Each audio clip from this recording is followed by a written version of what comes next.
Hickson rancher mysteriously disappears. His wallet's still at the house. His keys are there. His truck's still there. Did he intentionally leave to get away from something, or is there something more at play? Until the case is turned on its head. Somebody had him when they were asking for ransom. We never in our wildest dreams felt like this could possibly be an abduction. And a grisly discovery breaks the case wide open. There was rumors on the investigation that he'd been cut up by the butcher. Right away, I noticed what I recognized to be a human skull. When evidence points to his inner circle, police home in on an unlikely criminal. They moved in, they didn't have jobs, had no place to go. He's fed up with all of the trouble that comes along with this lifestyle. She was gonna lose everything and have nothing. That's the whole piece that set this dynamite into motion. I think this is even wilder than any type of TV script they could have written.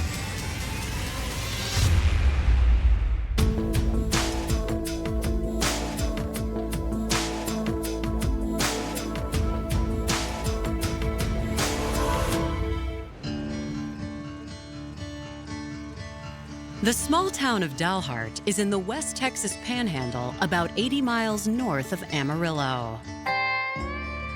Dalhart's a really tight-knit community. They always look out for each other. It's a real big agricultural place. The big thing is the XIT rodeo that comes around every year. Everybody really looks forward to it. But on July 14th, 2017, one of the residents of this idyllic countryside town has gone missing. One of our patrol officers had a call to the police department on reference a missing person. When he got there, he met with jhene Frazier and Camilla Frazier. The Frazier sisters have deep roots in the community and the local rodeo circuit. Jhene tells police that when she came to the family ranch to tend to her horse on July 11th, she noticed that their 65-year-old father, Joel Frazier, was nowhere to be found. Jhene was not living in Dalhart at the time, but she spoke to her dad on a regular basis. He lives there with his daughter, Cammy, and her husband, Corey Tidrow, and then they have a son that lives there as well. Jhene comes back to the house on the 12th, but she doesn't see her father anywhere. The 13th, she comes back to feed the horse, same scenario. Joel's truck's there, Joel's not there. 2 days later, nobody's seen him. When Jhene checked the house on the 14th, another red flag stood out. She located Joel's hat, boots, and his wallet. It was very rare for Joel to leave the house without his wallet. When Jhene questioned her sister, Cammy had no inkling of Joel's whereabouts. After Joel's wife had passed away, Cammy had lived there for several years with Joel and her husband, Corey. Cammy said Joel was an alcoholic, would go for days at a time on a drinking binge. And so that's what she was alluding to, that he was on a bender, he was out drinking. She just believed her dad was off on a gallivanting weekend with a girlfriend somewhere. To Cammy, that was his normal, and there was no reason really to be concerned at that time. Cammy's like, I don't know where he's at. And so Jhene started getting suspicious. Hey, something's not right here. Dad wouldn't just leave. I'm gonna call the police. Police try to pinpoint a timeline of Joel's disappearance. Cammy reported the last time she saw her dad was the 12th, and that he wasn't feeling well, and she made him a milkshake. According to Cammy, she would make him milkshakes because evidently he wasn't eating very well, and she's taking care of her dad. You know, after his wife passed away, Joel got to drinking pretty heavy and stuff, and his health was declining. Cammy says she assumed Joel was feeling better the next morning because when she went to check on him, he was gone. Talking to Cammy, she stated that it was not abnormal for her dad to just up and leave for, several days at a time and not contact. Jhene doesn't agree with Cammy. She remains convinced something has happened to their father. His wallet's still at the house. His keys are there, his truck's still there, medication, overnight bag is still there. If you're going somewhere, you take that stuff with you. With Jamie's dire concerns and Cammie's dismissal, officers assess every possibility. There are some red flags whenever, there's two separate stories from the reporting parties. One of them was very concerned, and the other one just believed it was him being out on one of his normal weekend getaways. Unfortunately, there's a lot of parameters that have to be met to show that, missing person's in danger before we can move forward. We had to see what's going on with this person. Did they intentionally leave to get away from something, or is there something more at play?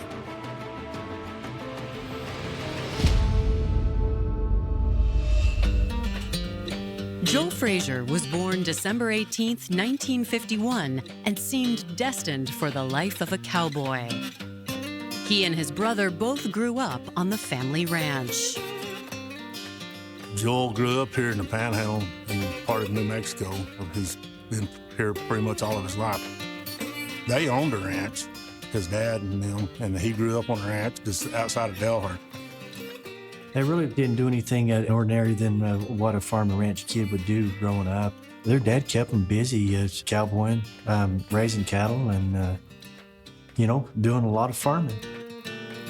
And then that went into their adult life.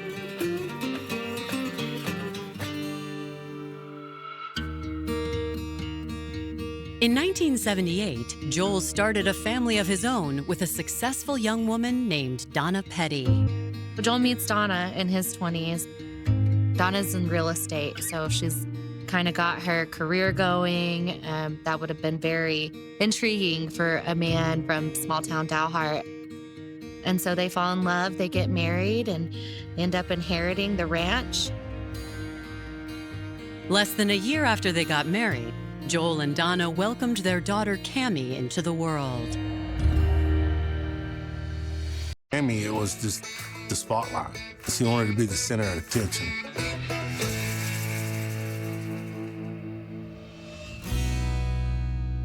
When Cammie was 13, Joel and Donna added a second daughter to the family, Jamie. She proved to be just as dedicated to the rodeo as her sister. When Jamie got up at high school, she got the opportunity to run for rodeo queen. Jamie was definitely a better hand on a horse, and she was just better at roping. And you could tell that Joel was a proud man, that he was very proud of Jamie. I think, there was a lot of jealousy there because Jamie roped with her dad a lot, and Cammie didn't follow through like Jamie did. Cammie was a little proud for her, but it took the spotlight off of her.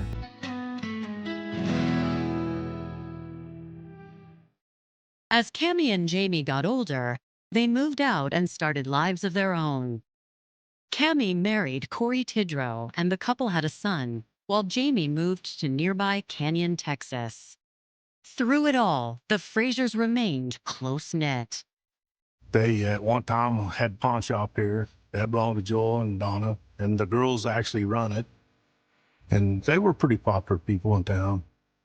Donna was the backbone of that family, 100%. And I think that's where Cammie and Jamie both kind of get a little bit of their tenacity from.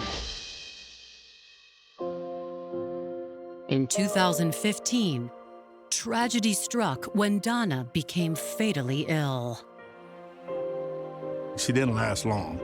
It was a pretty quick death. I know Joel was a different person. He felt like he lost his whole world. It was at this time that Cammie and Corey come back and move back in with her father. Her father was alone now. She was worried about him.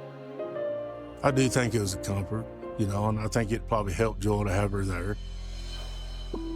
Even though he was surrounded by loved ones, 63-year-old Joel continued to struggle with the loss of his wife. After Donna had passed away, you could tell he was going downhill. I think his answer was drinking and roping. I wish he would have done more roping and less drinking. Now, Joel's disappearance has left Dalhart police trying to determine if it constitutes an emergency. Cammy stated that it was not abnormal for her dad to just up and leave for, several days at a time and not contact. It's nothing that anyone should be concerned about at that time because he always comes back. Jamie thought, yes, Dad's gone on benders before, but his truck's here, his wallet's here. Something's not right about this. When officers take a closer look at Joel's wallet, Jamie points out something strange. The only thing that was not in the wallet was his debit card.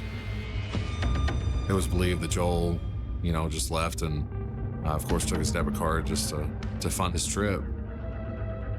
Joel's truck was still at the house, so they believed he might have been picked up by somebody. After speaking with Joel Frazier's daughters, Dalhart police ramp up their efforts and conduct a search of the area, looking for any clues connected to the rancher's disappearance. We were told by several of Joel's friends that he would go for, 2-3 days out of town, but normally everybody was able to reach him by phone, so it was out of character for Joel not to be reachable. There's a local prison in Dalhart that has some tracking dogs, so they thought, hey, let's call the prison, let's get the tracking dogs there, let's see if we can track him. We took the dogs to the house and we started a dog track to see if there was any sign that Joel had walked away from the property. And after several hours of doing a track, the dogs never left the property and kept coming back to the driveway. Did he get in a car and leave, or did he never leave? Coming up, Joel's loved ones receive a heart-stopping message. She had received text messages that alluded to the fact that they had Joel. They wanted money for Joel's safe return.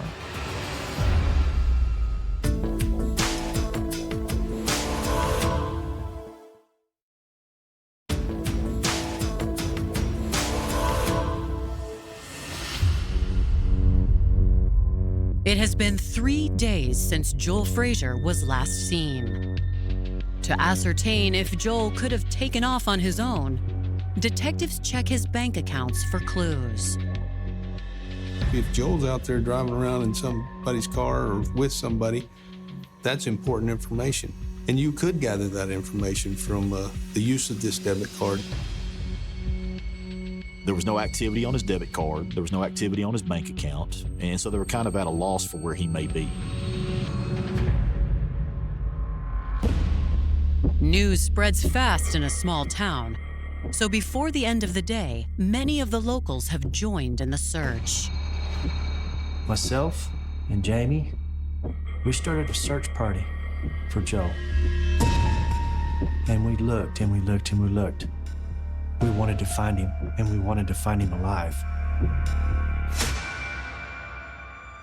Everybody looked at it as Joel was missing. It was a big deal for the community. After 2 days with no leads, police expand their manhunt into neighboring states. We were able to get him entered in as a missing person in the national database, as well as putting out a silver alert for his descriptors. Getting those alerts out nationally helped get everybody paying attention and looking for him. Though Cammy is unconcerned over her father's whereabouts, Joel's other daughter, Jamie, enlists the aid of social media. Jamie had taken it upon herself to create missing person posters that she posted all over the internet. Jamie was upset. Her dad's missing, and she's trying to do everything she can to find him. Jamie's efforts soon result in a response from the public. But it's the last thing anyone was expecting. Shortly after the social media post went out, Jamie received a message that somebody had Joel and they were asking for a ransom. Jamie had received text messages that alluded to the fact that they had Joel and they wanted money for Joel's safe return. We never in our wildest dreams felt like this could possibly be an abduction or a kidnapping. At this point, the Dalhart Police Department doesn't have the resources to complete this investigation thoroughly. So we looked for help from the outside, and we contacted the Texas Rangers and the FBI to come in and provide extra manpower. Investigators have Jamie contact the alleged kidnappers to negotiate Joel's safe return.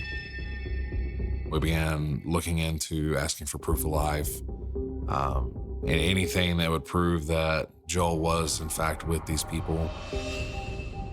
They said that they would provide that proof, but she needed to pay them $1,000. This time, detectives are able to use the exchange to trace the sender's phone number. What we figured out was the number actually tracked back to overseas. And then furthermore, we found that that particular number was tracked to a batch of numbers that had been used in other scams. A lot of these times, the scammers will see missing person reports on social media. If you see this person, contact such and such number, and they try to take advantage of that. It was determined that one of these scammers had seen Joel's missing person poster, and they believed that it would be an easy target for some quick cash. I can't believe somebody would do that to her, you know. Jamie's so heartbroken over the whole situation. It basically wasted our time when we could have been focused on another avenue trying to find Joel. So we start working on our case again.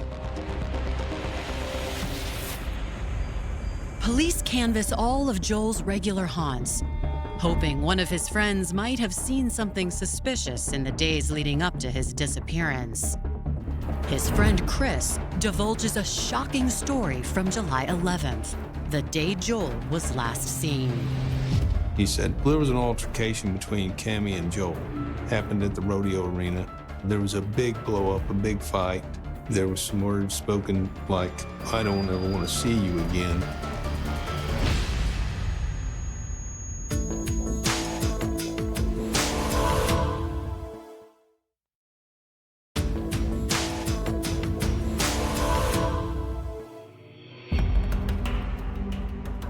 Seven days have passed since Joel Frazier was reported missing on July 14th, 2017. But detectives have just found a witness who may have some key insight.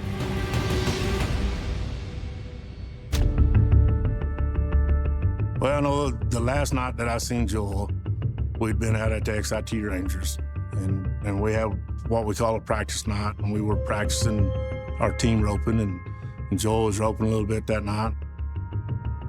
Witnesses say Joel brought Cammy's son to the arena with him, but when he left, he seemed to forget the child. I guess about 8:30 or 9 o'clock, Joel had decided to go to the house, and he had actually left the grandson there. I seen him driving out the gate. It was probably 30 minutes later, his daughter showed up. Cammy was very upset about Joel forgetting her son there at the event. I'd rode over and talked to her a little bit. She was mad because he drove off and left the boy there. And she said, you know, I'm so ready to get rid of him.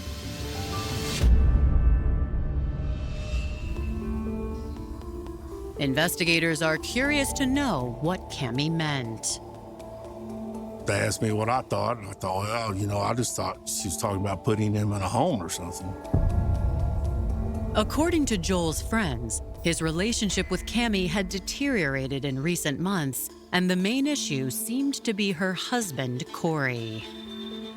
Joel, he didn't really care for Corey because he wasn't a cowboy. He didn't fit in at all. Joel believes that he was taking Cammy down the wrong road. Corey, he's kind of hard to explain. You can tell when somebody's really shifty. They both were two peas in a pod, and they fed off of each other.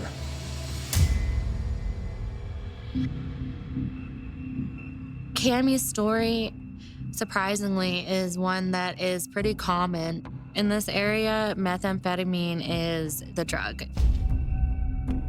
And if you get mixed up with that, unfortunately, it's hard to get out. Your life starts going downhill.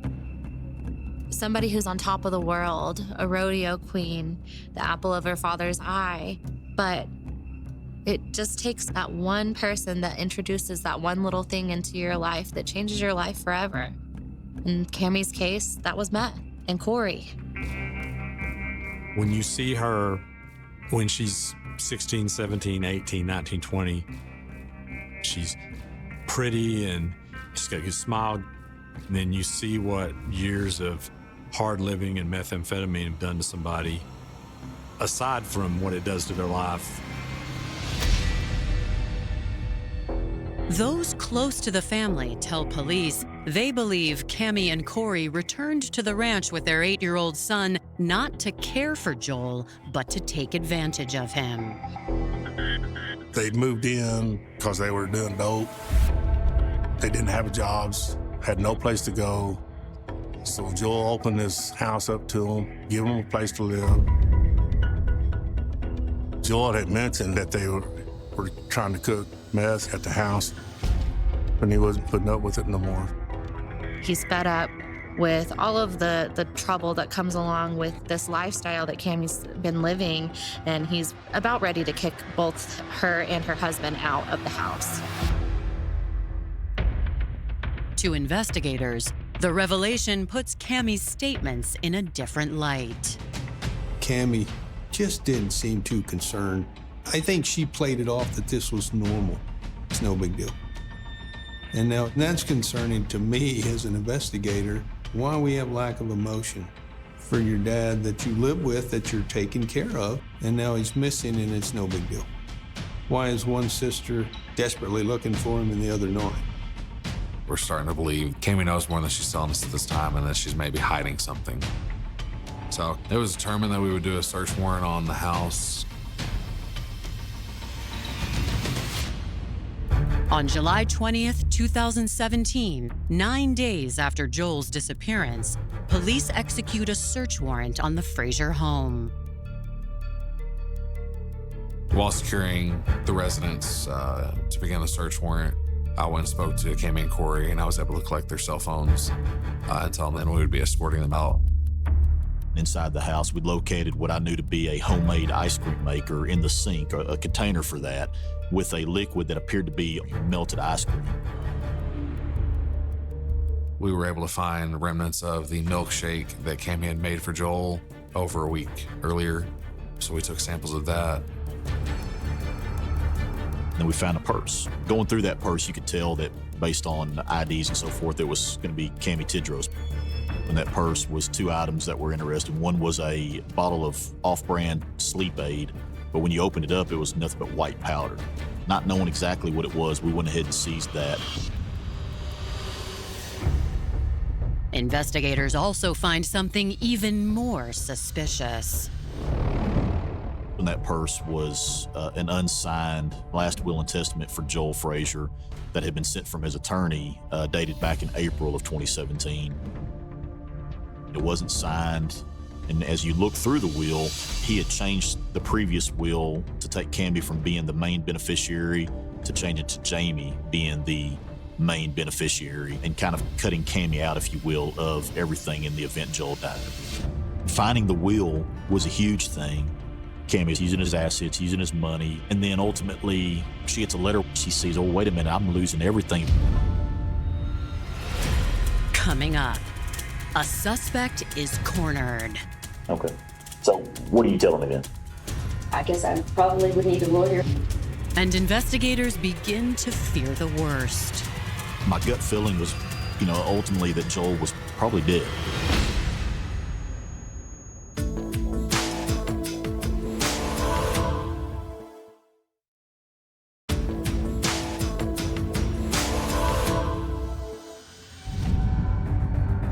While conducting a search warrant on the Frazier home, investigators have just discovered an unsigned will removing Cammie as Joel's beneficiary. When talking to Joel's attorney, the one who drafted the will for him, he talks about how in March of 2017, into April of 2017, Joel came to him and said that he wanted to change his will. Joel's attorney stated that he had just revised Joel's will and sent a copy to the house, and that he never received a signed copy in return. And this happened just before Joel was reported missing. Since Cammie still lived on the property, if the will came in the mail, it's very possible that Cammie might have opened the mail and saw that she was no longer in the will and gotten very upset. Now I have a reason why Cammie's a red flag. There is a motive now about why. Analysis of the ice cream and the powdery substance found in Cammie's purse provides another clue. It was sent to the Amarillo Crime Lab. They do drug analysis, and part of that is they can tell substances, and that's who gave us the reading back that it was diphenhydramine. Diphenhydramine is the ingredient for Benadryl, a sleeping medicine. Cammie, every evening, would make Joel a milkshake. You wouldn't expect to find ice cream with sleep medicine in it. That, coupled with the loose powder diphenhydramine, it all made a lot of sense.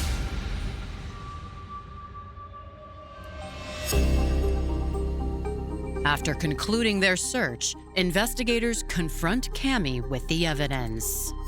Cammie, when she met with me at the police department the day after the initial search warrant, she was cordial, but she refused to speak to us. She wanted an attorney. I honestly don't have much more to say. Okay. So what are you telling me then? I guess I probably would need a lawyer. My gut feeling was ultimately that Joel was probably dead, but we needed to find the body to help us with the investigation. Police obviously have gotten all this evidence pointing directly towards Cammie. However, Joel's still missing, so there's no body. It's very hard to charge anybody with a murder when there's no body.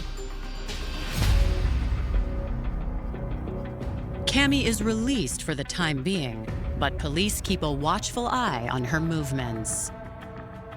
Police interview Corey over the phone, but he takes the same stance as his wife. This investigation went over several months. And I know for me, I want things to happen quick. It taught me a lot about patience. As the investigation continues through the summer, police begin hearing consistent rumors from associates of the Fraziers. Rumors swirl in these small towns. Especially the longer someone's missing, that gives more time for rumors to kind of flare up and names get thrown out. There was rumors in the investigation that Joel had been disposed of, that he had been cut up by the butcher. And when they say butcher, we learned they were alluding to Benjamin Buck. Benjamin Buck's family owned the Dalhart processing plant, which is essentially a butcher shop. If you had a cow and you wanted to butcher it, that's where you took it. They cut it up into nice little steaks for you. Ben Buck is a known associate of Cammie and Corey, and not in a good way. There's some meth use going on, maybe even meth sales. If someone wanted to get rid of a body, Buck might be the person to talk to. But with only rumors, investigators know they need more. After, we began looking into Ben Buck, we received an anonymous tip that Joel's body would possibly be located at the processing plant across the street where Ben Buck resides. The tipster says that if police searched the meat processing plant near Joel's house, they would find his remains. When we interviewed him, he said that he had heard the rumors. So he had snuck over there one night.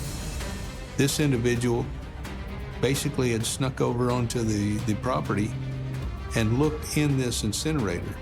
They took a video and sent it to me and said, "This is where Joel is."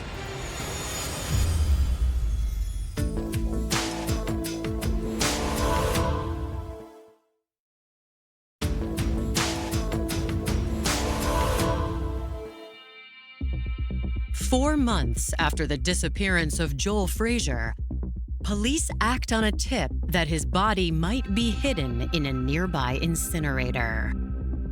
I think he had been told that's where Joel is by someone. He wanted to see for himself.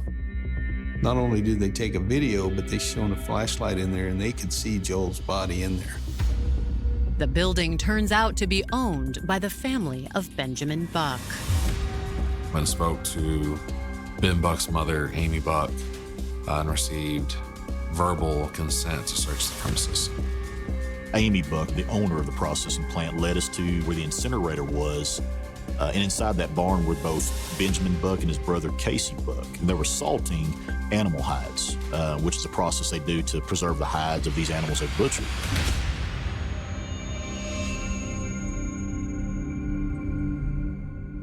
The Bucks tell investigators that the processing plant's incinerator has been inoperable for some time, but they're more than happy to let them look inside. Amy had her two boys, Ben Buck and Casey Buck, show us how to open the incinerator. And I remember sitting there watching. They were extremely nervous. They came in and they left, and we opened it up. Right away, I noticed what I recognized to be a human skull. And as I'm looking closer, I see what looks like, okay, I know that to be a human hand. In my heart, I knew, without a doubt, that was Joel Frazier I was looking at. Once we locate the body in the incinerator and I start looking at it a little more closely, I'm able to see what turned out to be a dental implant with the initial J. Frazier. Following the discovery, police take Benjamin Buck in for questioning.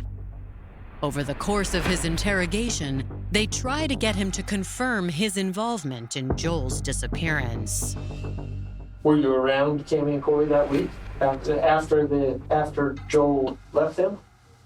Well, not really. I think we went down there one day and said, well, my dad's gone. I'm like, well, okay, where'd he go? Well, I don't know. For the majority of that 7-hour interview, pressing into him, he just wasn't wanting to give it up. But once I got the right button pushed and got through to him, it's almost as if a rock got lifted off of him. Would there be a reason why, from multiple people, they have heard this statement come out of your mouth? Well, if Corey asked me to help him get rid of a body, I would do it because that's what friends do. I ain't gonna help get rid of nobody's body. And yet here we are, and the body's sitting at your mom and dad's place. Well, why the heck? Now he'd have to go kick. Now there's no way out.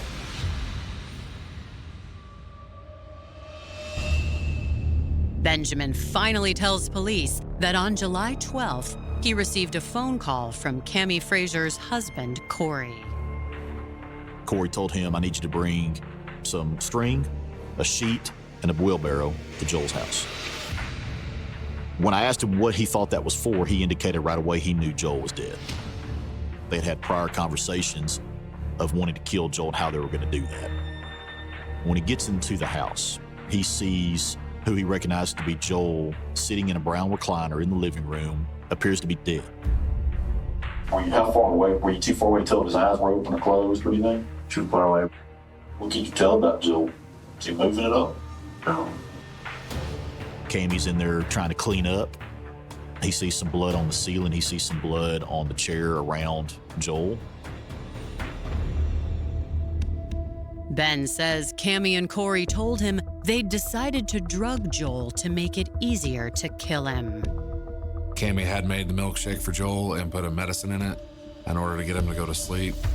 He was checked on several times to see if the medicine had taken effect. Ultimately, Joel was shot with a .22 in his head. When they found out that that did not kill Joel, they went and retrieved a larger caliber handgun, a .45, and shot him with that, also in the head. Ben told me that Corey had a shoulder holster with what looked like a silver or a chrome-plated .45, and Cammy had a pistol on her hip.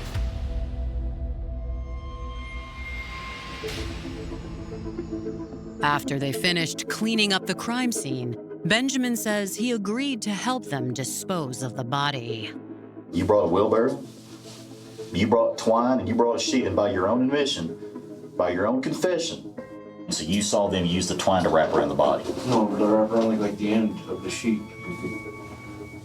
Like a tie off the end? Like a burrito. At which point, Corey and Cammy wheeled that body in the wheelbarrow down the street because it was only a block away to the processing plant. In the middle of the night, Corey dumps the body from the wheelbarrow into the skid steer, and he drives the skid steer over to this incinerator at the back of the property. They open up the incinerator, and they dump Joel's body with the skid steer into that incinerator. But it's not been functional for quite a while. So Benjamin obtains a propane tank with a wand that's attached to it. Now, this would be something that you would utilize to light and burn off weeds. Cammy lit it for Corey, and Corey stuck that into the porthole up against the body of Joel and left it going. Because as long as you've got that lit and fuel, in this case propane, feeding into it, it's going to run. They leave thinking that that's going to burn that body and dispose of that evidence, and they'll be home free. But Benjamin says things obviously didn't turn out according to plan. It got super hot in the incinerator, which it's supposed to do, but it didn't get hot enough to burn the human body. And so what it did is it mummified him and preserved him. In their attempt to destroy the body, they preserved it. Benjamin is arrested, and police use his confession to obtain warrants for Cammy and Corey as well. We arrested Cammy and Corey at the gas station. They're there fueling up, and so we feel like they're fixing to run. Do you give me permission to search your car?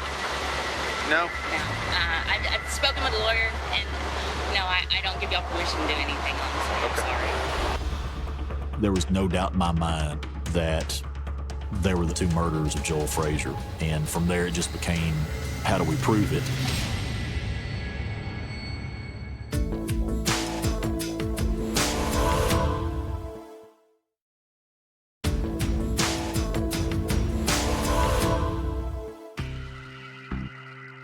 After a 4-month investigation, Cammy Frazier and her husband Corey Tidrow are charged with the murder of Joel Frazier. Their co-conspirator, Benjamin Buck, agrees to testify against the couple in exchange for reduced charges. Ben ends up taking a plea deal. He is charged with tampering with evidence. Let's be honest about it. Benjamin Buck wasn't the most upstanding person. He has a history. He's a criminal. But that doesn't mean he can't tell the truth. And there's 100% belief in my mind that in that confession I got from him, I'll say was mostly true. However, prosecutors don't have to rely solely on Buck's testimony. The most important piece of evidence was Joel's body and the autopsy report that confirmed that medication was used for them to put Joel to sleep, and the entry and exit points of the rounds fired into Joel's skull. It appeared that both shots came from behind, one of them being the smaller caliber .22 and the other one being a larger caliber .45. Once we were able to get the toxicology results back on his tissue samples and found that there was a large amount of diphenhydramine in his system, it all made perfect sense of what we were looking at.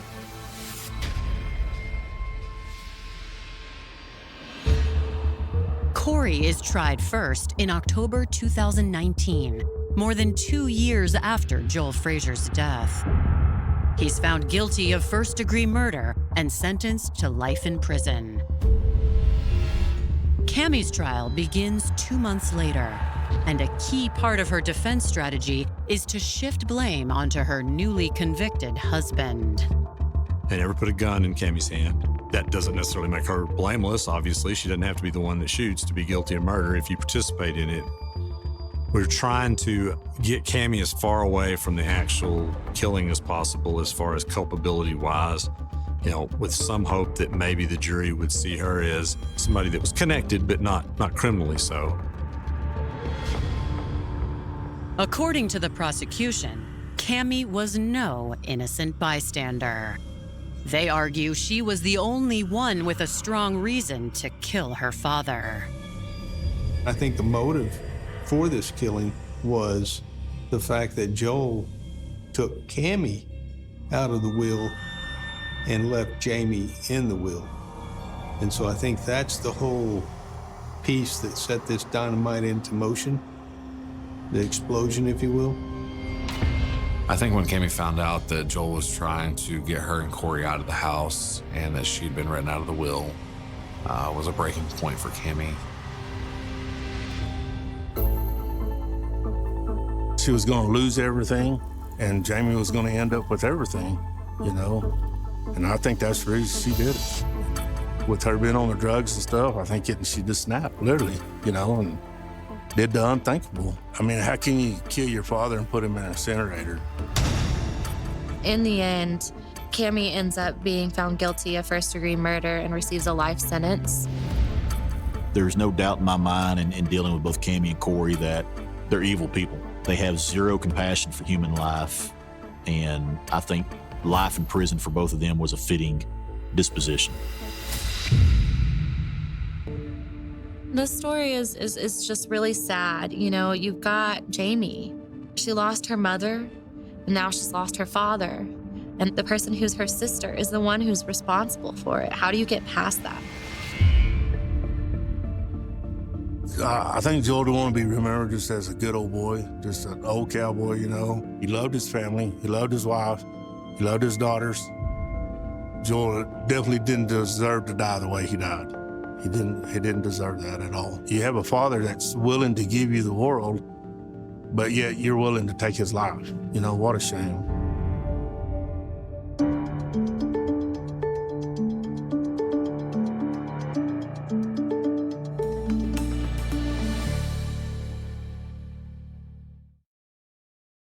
The fragile trust that exists within a family is sometimes vulnerable to the most devastating forms of betrayal. The quiet suburban community of Peoria, Arizona, a tragic sequence of events unfolded in the late 20th century that would serve as a solemn warning about the intersection of financial greed, domestic neglect, and the vulnerability of those who cannot care for themselves. At its core, the case involving Mary Lynn Carlson is a profound study in the dark consequences of unchecked financial desperation and the failure of moral responsibility within a household. To understand the tragedy, one must look back at the early life of the victim. Born in the year 1942, Mary Lynn was adopted as a young child by Dave and Marie Sullivan in the vibrant city of Chicago. Father Dave Sullivan was a respected business owner who operated a clothing store for men, and her childhood was marked by warmth, security, and a deep affection for her parents, particularly her father. Mary Lynn grew up to possess a highly vivacious and independent personality, standing in gentle contrast to the quiet and reserved nature of her adoptive mother and father. She was a person who sought to live life on her own terms, embarking on her own path after high school and working as a clerk for several years before meeting her husband and entering a marriage.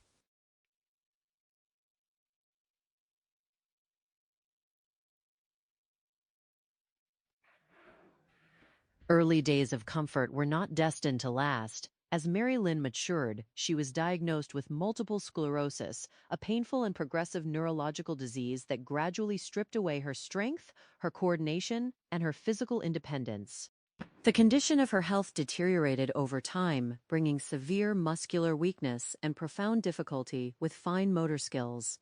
Along with the physical limitations came deep emotional challenges, leading her to experience severe bouts of depression. An attempt to cope with the pain and emotional toll of her illness, Mary Lynn and her husband began to struggle with a reliance on alcohol.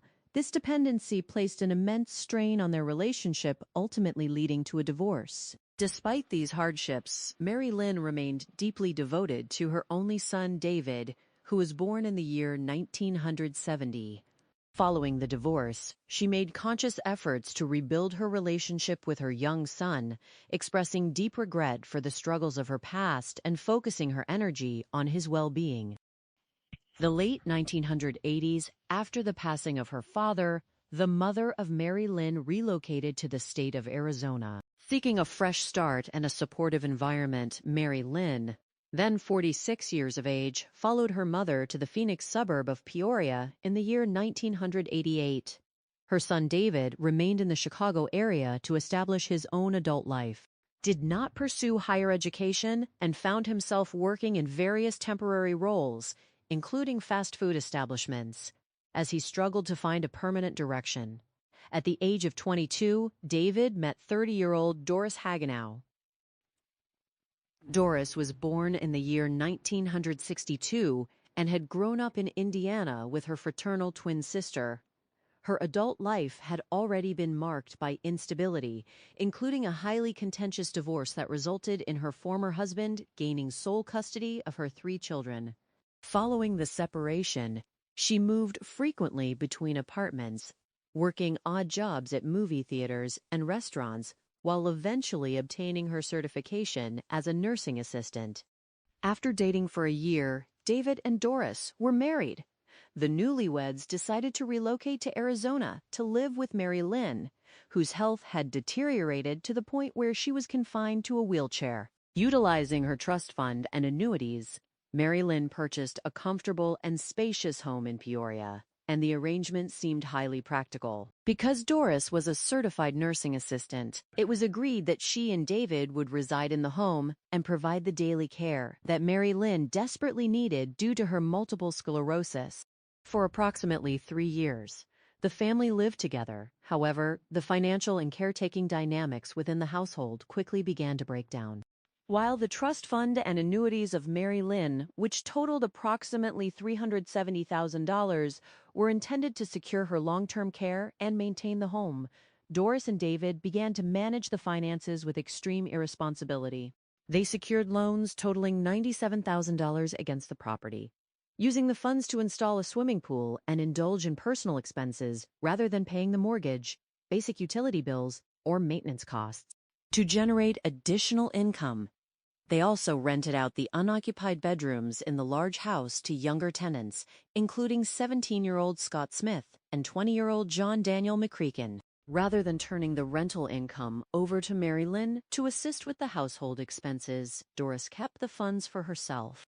The financial mismanagement grew worse, so did the physical neglect of Mary Lynn. A home health nurse named Gail, who was employed by an external agency to monitor the well-being of Mary Lynn, observed horrific conditions within the residence. Despite her professional credentials as a certified nursing assistant, Doris failed to provide basic care.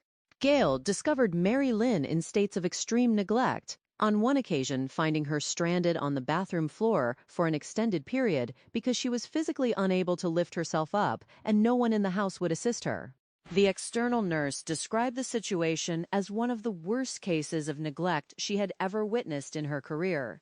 Recognizing the immediate danger to her health, the trustees of the estate of Mary Lynn intervened. In July of the year 1996, they made the decision to remove Mary Lynn from her home and place her into the Camelot Care Assisted Living Facility, located a short distance away, where she could receive proper round-the-clock attention. While Mary Lynn began to thrive in her new supportive environment, making friends and enjoying regular social interaction, her relocation created an immediate crisis for her son and daughter-in-law. Because Mary Lynn was now residing in an assisted living facility, her trust and annuity funds were directed entirely toward her professional care. This sudden redirection of her income left David and Doris with no financial support to cover their massive personal debts. They were soon informed that they were on the verge of losing the house and their utilities were scheduled to be disconnected. In their desperation, they visited Mary Lynn at the care facility, attempting to pressure and bully her into signing documents that would authorize the release of her funds to pay their personal bills. Mary Lynn resisted their demands, stating that she would first need to consult her financial advisors. This refusal pushed her caretakers to a point of ultimate desperation, leading them to view her very existence as a financial obstacle.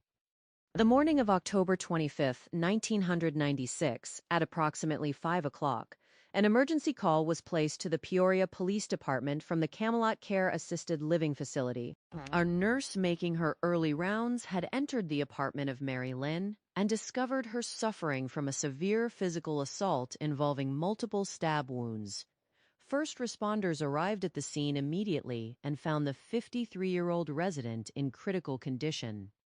paramedics worked quickly to transport her to the hospital, where surgeons fought to save her life, while patrol officers secured the area and called for detectives to investigate. When the investigators arrived, they immediately identified several critical details that suggested the crime was not a random act of violence. There were no signs of forced entry on the doors or windows of the apartment, and the entrance door was found locked when the nurse discovered the victim. This strongly suggested that the perpetrator had accessed the apartment using a key. The staff at the facility confirmed that only 3 keys had access to the room: 1 key held by the nursing staff, a master key held by the administration, and a 3rd key that had been given to David and Doris.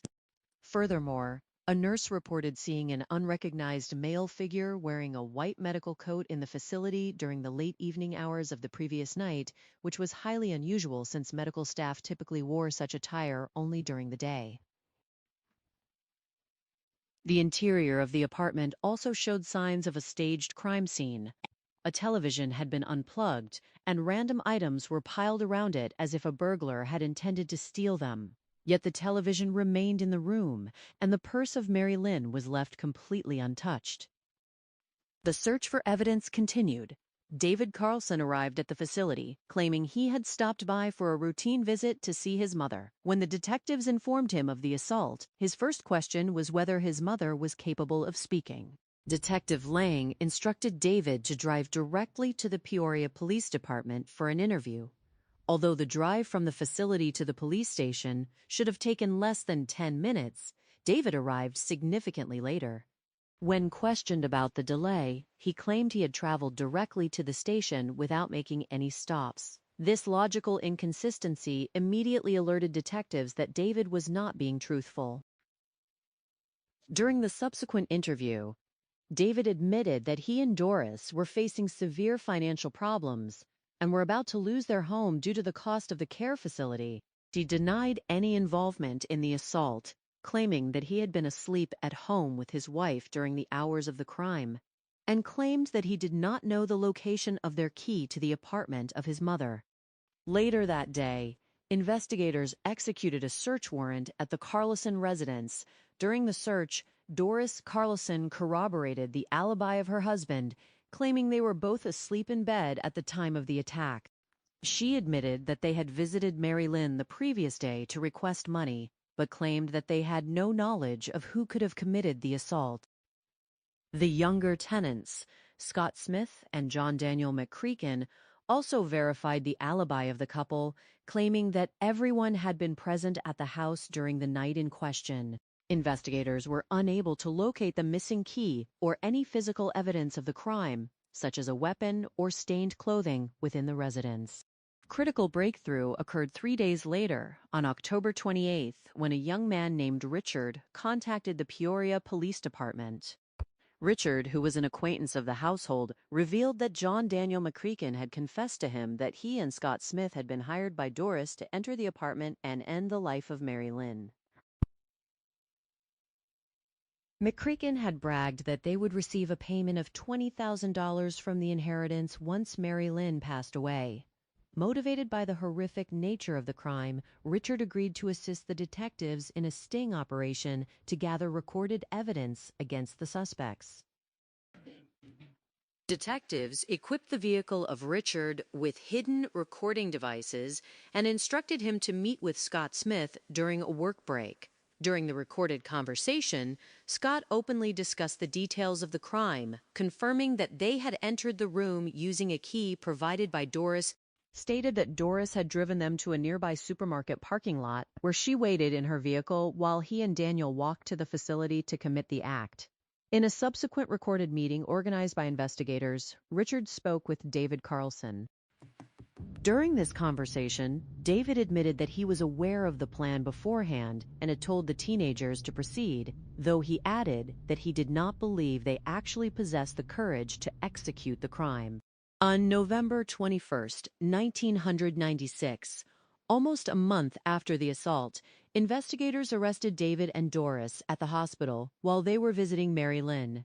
Simultaneously, officers took John Daniel McCreakin and Scott Smith into custody. When separated and interrogated, the conspiracy quickly unraveled.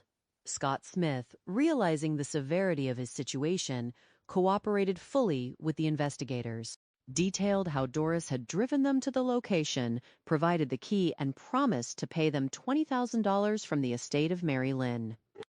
John Daniel McCreakin provided a matching confession, admitting that he had carried out the physical assault with the intention of causing fatal injuries. David admitted his knowledge and consent to the plot, explaining that his relationship with his mother had been entirely corrupted after Doris entered his life. Doris initially attempted to minimize her role, claiming she was merely venting her frustrations and that the young men had acted independently, but she eventually admitted to driving them to the vicinity of the care home on the night of the event. The tragedy of the case deepened when, on April 21, 1997, 6 months after the initial assault, Mary Lynn Carlson passed away in the hospital due to severe infections and medical complications arising from her injuries. With her passing, the legal charges against the 4 defendants were upgraded from attempted murder to first-degree murder.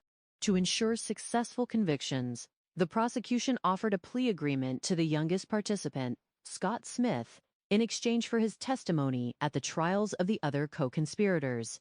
He pled guilty to second-degree murder and was sentenced to 10 years in prison. The year 1998, both John Daniel McCreakin and David Carlson were convicted. McCreakin was found guilty of first-degree murder and sentenced to life in prison without the possibility of parole.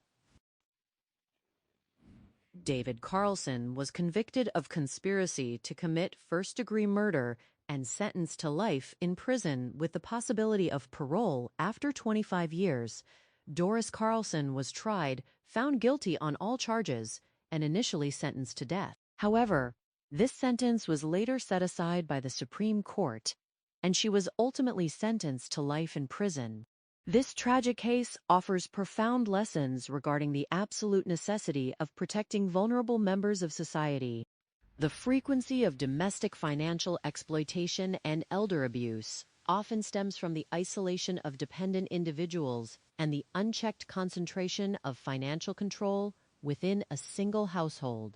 To prevent such devastating outcomes, it is critical to establish independent professional oversight of trust funds and estate assets, ensuring that caretakers do not have direct, unmonitored access to the wealth of a dependent adult. Regular, unannounced visits by neutral third parties, such as social workers, estate trustees, or independent nurses, are vital to detecting early signs of physical neglect or financial coercion. Furthermore, care facilities must maintain strict security measures, including rigorous key control, detailed visitor logs, and immediate reporting of any unauthorized individuals on the premises.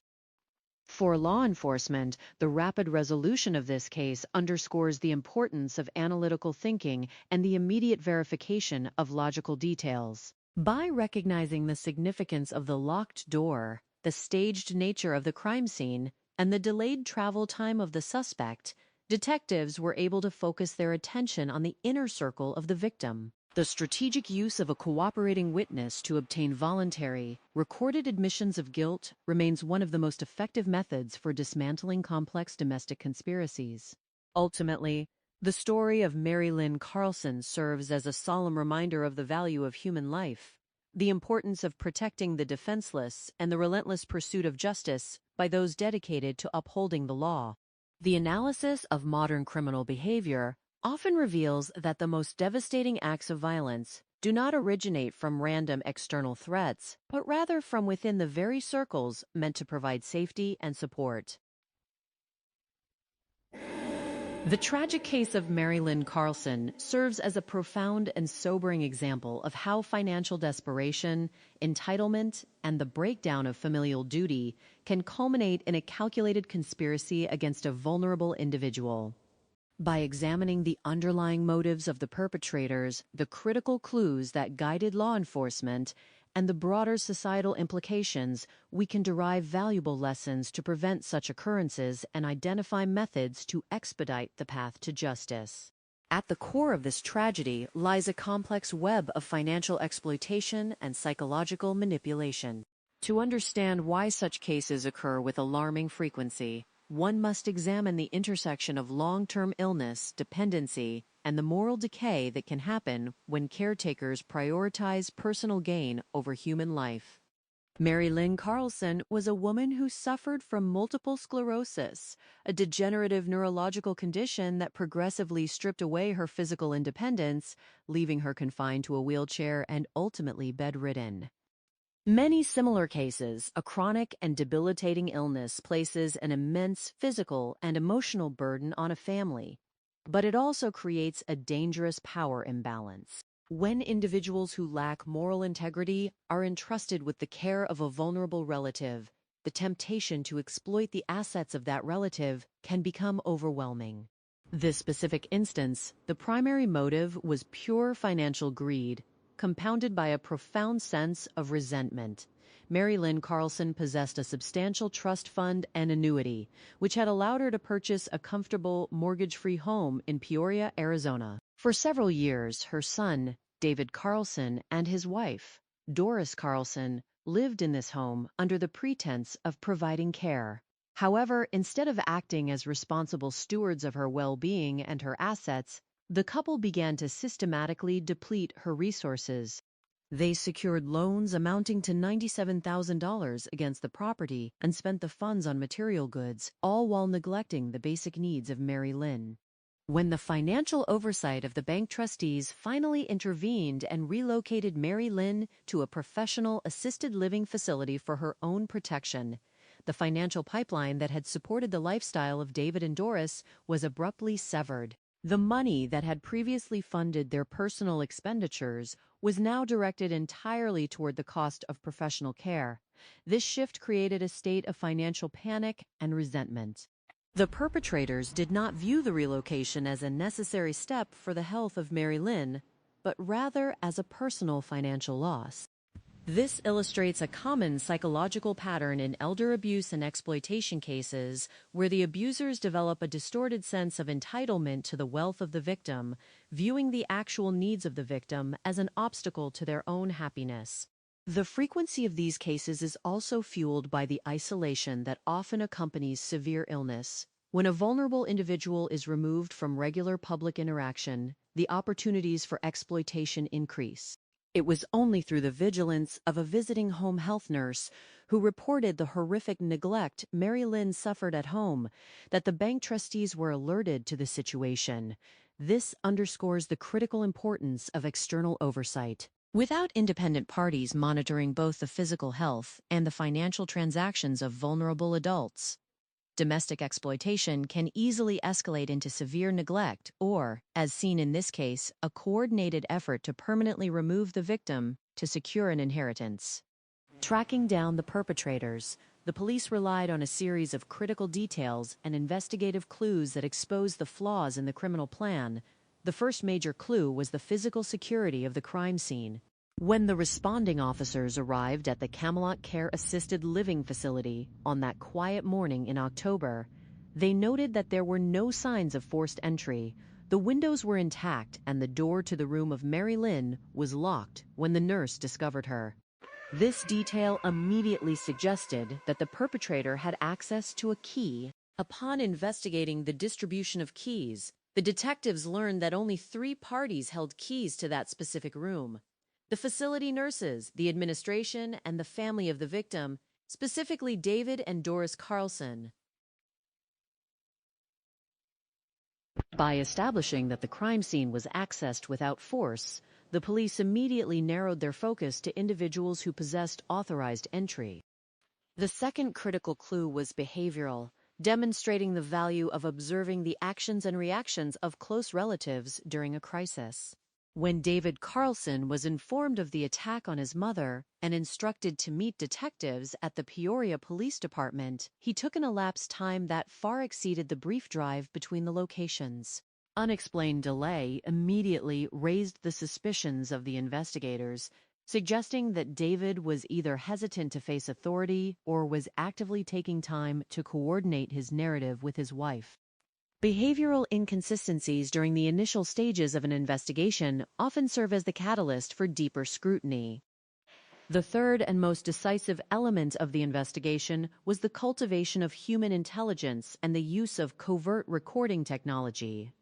The breakthrough in the case came when a friend of the family roommates, a young man named Richard, contacted the police after hearing details of the crime. By agreeing to cooperate with law enforcement, Richard became the key to breaking the conspiracy. The detectives meticulously planned 3 separate sting operations, equipping Richard with recording devices to capture spontaneous conversations with the suspects.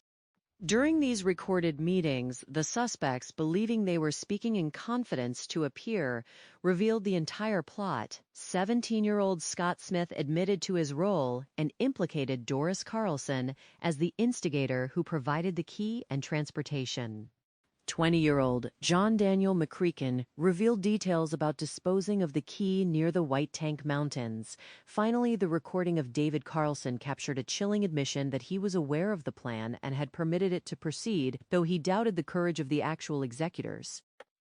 These recorded admissions bypassed the standard denials that suspects offer during formal interrogations and provided the prosecution with irrefutable evidence of a coordinated conspiracy. The sophistication of the criminals in this case was remarkably low, representing a common phenomenon where perpetrators plan a crime with great confidence but fail to account for basic logistics and human psychology. The plan involved hiring 2 young roommates who rented rooms in their home to execute the violence in exchange for a promise of $20,000 once the inheritance was secured. To create a diversion, the perpetrators attempted to stage the room to look like a burglary gone wrong, unplugging the television and piling items near it. However, this staging was highly inconsistent. The purse of Mary Lynn, containing valuable items, was left entirely untouched, and the television was never actually removed. Furthermore, the nurse at the facility had observed a suspicious individual wearing a white medical coat in the building during the evening hours, an attempt at a disguise that failed to blend in because medical staff rarely wore such attire at that hour. This attempt to project an image of professional entry actually drew more attention to the presence of an outsider. The decision of the perpetrators to entrust a capital crime to 2 young men with no criminal history and to discuss the details openly with friends represents a total failure of operational security. It highlights how desperation and greed can blind individuals to the obvious flaws in their plans, leading to errors that make their detection inevitable. From this tragic event, several profound life lessons can be drawn to protect the vulnerable and prevent similar occurrences in the community. First, there must be a collective commitment to vigilance regarding the care of the elderly and disabled. Physical isolation is the greatest ally of the abuser. Family members, neighbors, and community organizations must maintain active relationships with vulnerable individuals, ensuring that they are not left entirely dependent on a single caretaking unit without external observation. Second, financial transparency is essential. When an individual possesses assets but lacks the physical capacity to manage them, the responsibility should ideally be overseen by independent professional trustees or subject to regular, independent audits. Had the bank trustees not intervened to monitor the withdrawals of Mary Lynn, the severe neglect she suffered might have continued unnoticed for a much longer period. The intervention of the trustees proved that professional financial oversight is not merely a matter of protecting wealth, but is directly linked to safeguarding human life. Additionally, this case highlights the vital role of civic responsibility and moral courage. The witness, Richard, chose to do the right thing by contacting the police when he realized a horrific crime had been committed. In many communities, individuals hesitate to come forward due to misplaced loyalties or fear of involvement. The decision of Richard to cooperate with the law enforcement officers demonstrates that justice relies heavily on the willingness of ordinary citizens to stand against wrongdoing. To catch perpetrators faster in similar complex family conspiracies, law enforcement agencies can utilize several modern strategies. Speed is of the essence when physical evidence can be destroyed or altered. First, immediate financial forensics should be initiated the moment a vulnerable person is victimized. By rapidly tracing bank records, outstanding debts, and property loans of immediate family members, investigators can quickly establish a financial motive, which often points directly to the source of the threat. Second, the rapid deployment of digital surveillance and authorization for electronic monitoring can prevent suspects from coordinating their alibis. This case, the quick action of the police in wiring the vehicle of the cooperating witness allowed them to secure confessions before the suspects could realize that the investigation was closing in on them. Modern law enforcement can also benefit from specialized training in recognizing the subtle indicators of elder abuse and domestic exploitation, allowing patrol officers and medical staff to flag suspicious situations before they escalate into violence.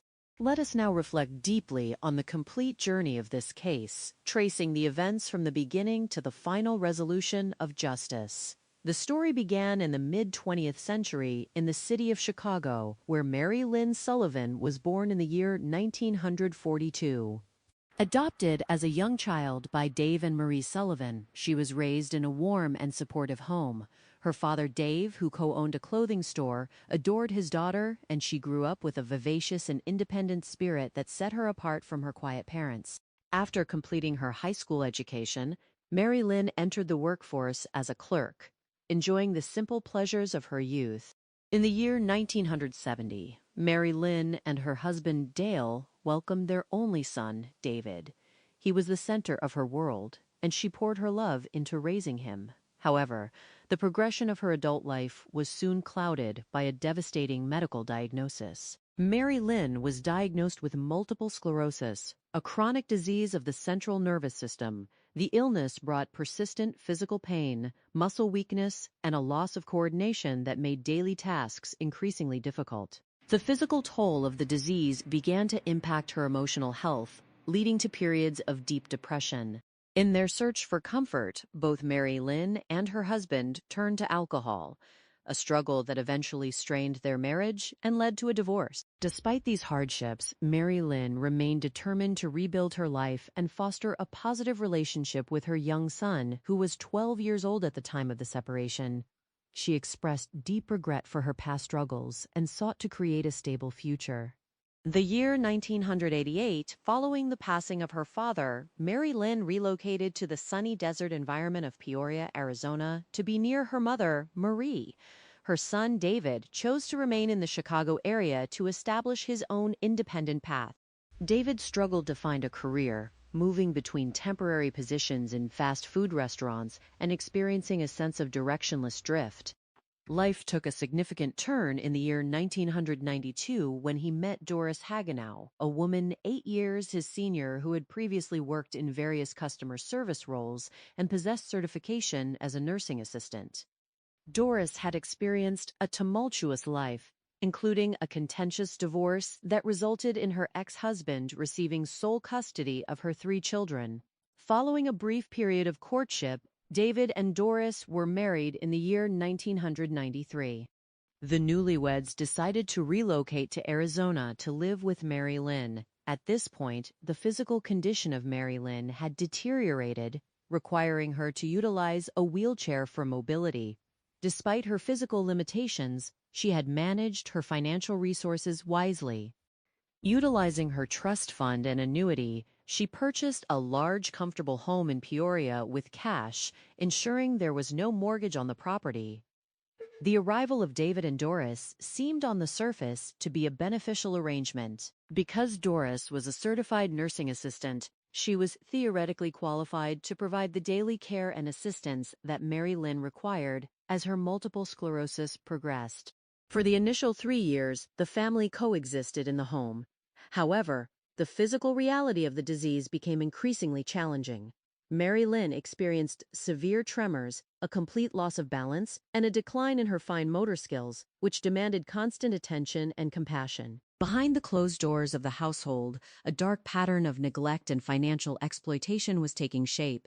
David and Doris, facing their own financial difficulties and lacking steady employment, began to view the home and the trust fund of Mary Lynn as their personal financial reserve.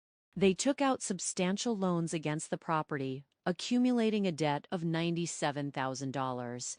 Rather than using these funds to manage household expenses or secure professional care for Mary Lynn, they squandered the money on personal items, including installing a swimming pool. To generate additional income, they began renting out the extra bedrooms in the large house to young men, including 17-year-old Scott Smith and 20-year-old John Daniel McCreakin.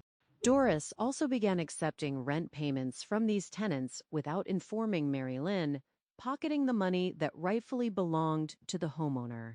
The financial exploitation intensified.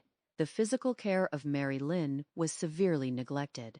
The bank trustees, who oversaw the administration of her trust fund, became concerned about unusual withdrawal patterns and requested a home health agency to send a nurse to evaluate her living conditions. Visiting nurse discovered Mary Lynn in a state of extreme distress, left helpless on the bathroom floor because she was unable to lift herself up. The nurse reported that in her entire career in the healthcare field, she had never witnessed such a profound level of neglect. In July of the year 1996, acting on the urgent recommendation of the medical professional, the trustees made the decision to relocate Mary Lynn to the Camelot Care Assisted Living Facility, located just a few miles away. In her new environment, Mary Lynn began to thrive. She made friends, enjoyed social lunches, and received the consistent care she desperately needed. However, her relocation had a devastating impact on the financial situation of David and Doris. With Mary Lynn living in the care facility, her trust funds and annuities were directed entirely toward her professional boarding and medical expenses. This left David and Doris with no financial support from her estate, while they still faced the looming threat of foreclosure on the house and the shutoff of their utility services. The couple grew highly resentful, frequently visiting Mary Lynn to demand that she contact her financial advisors and trustees to divert funds back to them. They attempted to pressure her by claiming that the potential loss of the home would be entirely her fault. Mary Lynn resisted their demands, seeking to protect her remaining assets and her peace of mind. The frustration of David and Doris soon turned into a desperate and dark conspiracy. Doris approached their tenant, John Daniel McCreakin, with a proposition. She offered to pay him $20,000 from the inheritance once Mary Lynn was deceased. Daniel agreed to the plan and recruited his friend, Scott Smith, to assist him. On the night of October 25, 1996, the plan was put into action. Shortly before 1 o'clock in the morning, Doris Carlson drove the two young men to a supermarket located 5 blocks from the assisted living facility. She provided them with her copy of the key to the room of Mary Lynn, ensuring they could enter without raising an alarm. Doris remained in the vehicle while Daniel and Scott walked through the dark back alleyways to reach the complex. Using the key, they entered the room where Mary Lynn was sleeping. Scott began to move items around, unplugging the television to stage the appearance of an interrupted burglary. Daniel then approached the bed and carried out a severe physical attack with a sharp instrument, inflicting 8 to 10 deep wounds to her torso in an attempt to end her life quickly. Following the attack, the two young men fled the scene, returning to the supermarket parking lot where Doris was waiting to drive them back home. At 5 o'clock in the morning, a caregiver entered the room of Mary Lynn to make her regular rounds and discovered her suffering from severe physical trauma and loss of blood. The nurse immediately placed an emergency call to the Peoria Police Department. First responders and patrol officers arrived swiftly, finding Mary Lynn barely alive. She was immediately transported by ambulance to the local hospital, where surgeons worked to save her life. Detectives, including Detective Lange, arrived at the facility to begin their investigation. They immediately noted that there were no signs of forced entry on the doors or windows, and that the door had been locked when the nurse arrived. The nurse also reported having seen an unfamiliar man wearing a white medical coat in the building during the evening hours, which seemed highly unusual for that time of night. The police established that only 3 keys existed that could access the room, leading them to investigate the family of the victim. While the detectives were at the scene, David Carlson arrived at the facility, claiming he had just stopped by to visit his mother. When informed of the attack, he questioned whether she could speak. Detective Lang instructed David to go directly to the police station for an interview. Although the drive should have taken less than 10 minutes, David arrived significantly later, claiming he had made no stops, which immediately aroused the suspicion of the officers. During his interview, David maintained that he had a loving relationship with his mother, but admitted that they were facing severe financial difficulties and were on the verge of losing their home. The afternoon of October 25th, the police obtained a search warrant for the Carlson residence. During the search, detectives interviewed Doris Carlson, who supported the alibi of her husband, claiming they were both asleep in bed at the time of the attack. She also claimed she could not locate her key to the facility, promising to find it later. The tenants, Scott Smith and Daniel McCreakin, also supported this alibi, claiming everyone was present at the home during the night. Despite a thorough search of the residence, no physical evidence or weapons were recovered. The breakthrough in the investigation occurred 3 days later, on October 28th, when a young man named Richard contacted the Peoria Police Department. Richard explained that he had been spending time with Daniel McCreakin, who had boasted about receiving a large sum of money for carrying out the attack on Mary Lynn. Richard, deeply disturbed by the revelation, agreed to assist the police by wearing a recording device. In the subsequent weeks, 3 successful sting operations were conducted. During the first sting, Richard met with Scott Smith in his car. Scott confessed that Doris had planned the crime, provided the key, and driven them to the location, while Daniel had carried out the physical act. In the second sting, Daniel mentioned disposing of the key near the White Tank Mountains. In the third sting, Richard spoke with David Carlson, who admitted he had given his consent to the plan, believing the young men would not actually go through with it. With this overwhelming evidence, detectives proceeded to arrest all 4 individuals on November 21, 1996. David and Doris were arrested at the hospital where they were visiting Mary Lynn. Under interrogation, Scott, Daniel, and David confessed to their respective roles, while Doris continued to deny her direct involvement, claiming she was merely venting her frustrations. Initially, the suspects were charged with attempted first-degree murder, burglary, and conspiracy. However, 6 months after the attack, on April 21, 1997, Mary Lynn Carlson passed away in the hospital due to complications and infection resulting from her injuries. Following her passing, the charges were elevated to first-degree murder. To secure a successful prosecution, the state offered a plea agreement to 17-year-old Scott Smith. Exchange for his truthful testimony at the trials of his co-conspirators, he pled guilty to second-degree murder and was sentenced to 10 years in prison. In the year 1998, both David Carlson and John Daniel McCreakin were convicted at trial. Daniel was sentenced to life in prison without the possibility of parole, while David was sentenced to 25 years to life for his role in the conspiracy.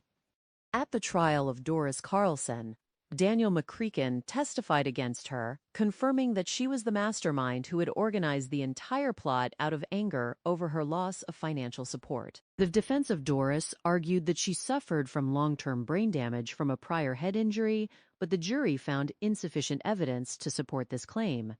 On July 27, 1999, Doris Carlson was found guilty of first-degree murder and sentenced to death. This sentence was later appealed, and the Supreme Court of Arizona reduced her sentence to life in prison. The resolution of this case brought a sense of relief to the family and the community, but it also left a lasting legacy of sadness. The tragedy stands as a powerful reminder of the destructive nature of unchecked greed and the absolute necessity of protecting those who cannot protect themselves. Through the combined efforts of vigilant healthcare workers, a courageous citizen, and dedicated law enforcement officers, justice was ultimately served, ensuring that the memory of Mary Lynn Carlson was honored and that those who betrayed her trust were held fully accountable under the law. The sanctuary of an assisted care facility is built upon the promise of safety, dignity, and peace for those who can no longer fully care for themselves. When that sanctuary is violently shattered, it leaves an indelible mark on the community and raises profound questions about the nature of human trust and the dark depths of familial betrayal. The quiet desert city of Peoria, Arizona, during the late autumn of the year 1996, a tragedy unfolded that would challenge the seasoned understanding of even the most experienced investigators. This case serves as a sober reminder of how financial desperation, when mixed with psychological manipulation and a lack of moral compass, can lead to the unthinkable. Yet, through the methodical and dedicated work of law enforcement, combined with the courage of individuals who refused to let a crime go unpunished, justice ultimately prevailed, highlighting the triumph of truth over deception. To understand how such a devastating event could transpire, one must look closely at the life of Mary Lynn Carlson, a woman whose existence was defined by both early vibrancy and subsequent physical hardship. Born in the year 1942, far from the Arizona warmth in the bustling city of Chicago, Mary Lynn was adopted as an infant by Marie and Dave Sullivan. Our adoptive father, Dave, co-owned a respected men's clothing store with his brother-in-law, providing a stable and comfortable upbringing. Mary Lynn grew up as a spirited and vivacious child, presenting a colorful contrast to her quiet and reserved parents. She was famously known as a daddy girl, possessing a warm, outgoing nature that endeared her to those around her. After completing her high school education, she stepped out into the world, working briefly as a clerk before meeting her husband and entering into marriage. However, the path of her life was soon altered by a diagnosis that would test her resilience to its limits. In her younger adult years, Mary Lynn was diagnosed with multiple sclerosis, a progressive neurological condition that gradually eroded her strength, balance, and motor skills. The physical pain and loss of independence associated with the illness took a heavy toll on her emotional well-being, leading to deep periods of depression. To cope with the overwhelming reality of her deteriorating health, Mary Lynn and her husband struggled with alcohol use, a factor that ultimately contributed to the dissolution of their marriage. Despite these immense challenges, Mary Lynn remained deeply devoted to her only son, David, who was born in the year 1970. Following her divorce, she made a conscious effort to rebuild her relationship with her 12-year-old son, expressing deep regret for the past and a desire to provide him with a better future. By the late 1980s, following the passing of her father, Mary Lynn followed her mother to the Phoenix suburb of Peoria, Arizona, seeking a fresh start in a climate more favorable to her condition.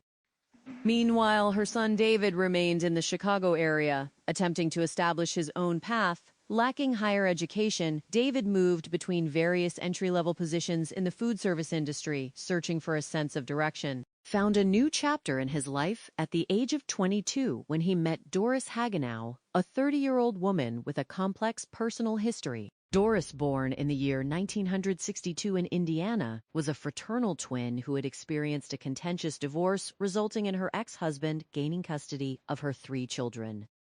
Doris worked various odd jobs, but had also trained as a certified nursing assistant, a credential that would later play a significant role in her relationship with the Carlson family. Within a year of dating David and Doris, married and made the decision to relocate to Arizona to live with Mary Lynn. By this time, Mary Lynn was 50 years old and increasingly reliant on a wheelchair. Thanks to a substantial trust fund and annuity accounts left to her, she had purchased a beautiful, spacious home in Peoria with cash, ensuring her physical comfort. The arrangement initially seemed ideal. With her background as a certified nursing assistant, along with David, could provide the daily care Mary Lynn required, allowing her to stay in her home while saving the family the high cost of external care. For approximately 3 years, the family lived together under one roof, but the progressive nature of multiple sclerosis eventually made it impossible for David and Doris to meet Mary Lynn medical needs. Ecker tremors worsened, her motor skills declined, and she required professional round-the-clock supervision.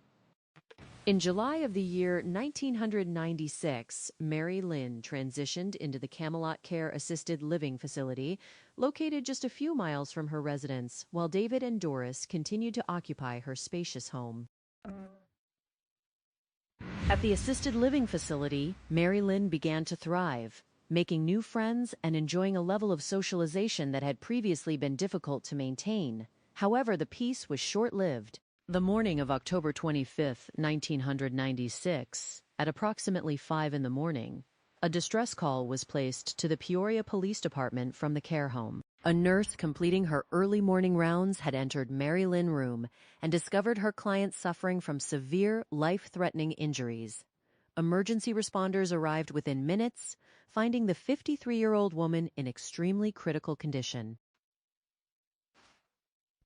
Paramedics worked feverishly to stabilize her and transport her to the nearest hospital for emergency surgery, while patrol officers secured the scene and summoned detectives to initiate an investigation.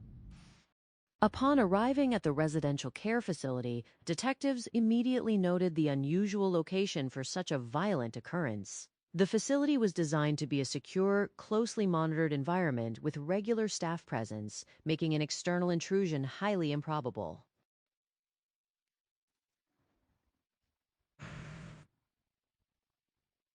The first critical clue emerged during the initial interview with the nurse who discovered the scene.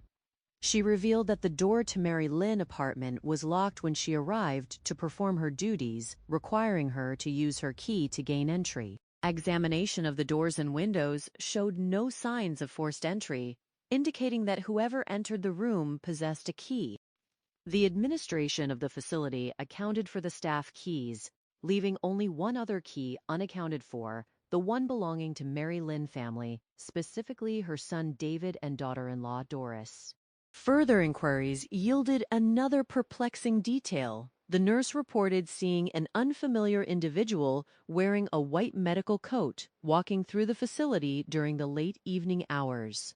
While medical attire was common during the day, it was highly unusual for an unknown physician or nurse to be wandering the halls at night. Despite this potential lead, interviews with the facility staff yielded no recognition of such a person, leading investigators to consider that the attire may have been used as a disguise to avoid suspicion. As detectives meticulously processed the room, they observed that while some items, such as the television, had been displaced to simulate a burglary, Mary Lynn purse and other valuables remained completely untouched. The scene appeared to be poorly staged, suggesting the primary motive was not theft, but rather a targeted assault. The investigation took a significant turn when David Carlson arrived at the facility, claiming he had simply stopped by to visit his mother. Upon being informed of her critical condition, David questioned whether his mother was able to speak, a query that struck detectives as highly unusual for a grieving family member. When instructed to go directly to the police station for a formal interview, David agreed. However, despite the station being a brief 10-minute drive away, David took an unusually long time to arrive.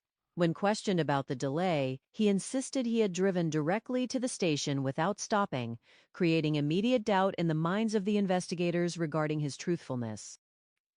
During his interview, David maintained that he shared a loving relationship with his mother, but he admitted that the family was facing severe financial strain.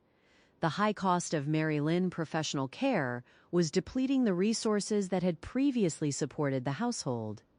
Detectives soon discovered that while Mary Lynn Trust Fund and annuities totaled approximately $370,000, those funds were legally designated for her care, leaving David and Doris with no direct access to support their lifestyle. The home owned by Mary Lynn was facing foreclosure. Utilities were on the verge of being disconnected, and David and Doris had resorted to renting out spare bedrooms to tenants to generate income. This financial desperation shifted the focus of the investigation toward a classic motive of greed.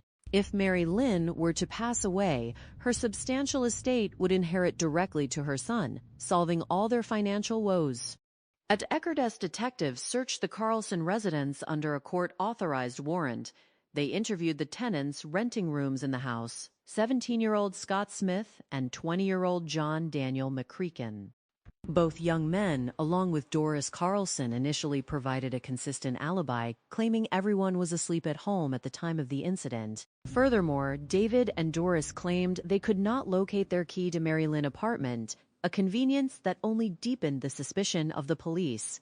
The breakthrough in the case occurred just 3 days later, on October 28th, when a young man named Richard contacted the police.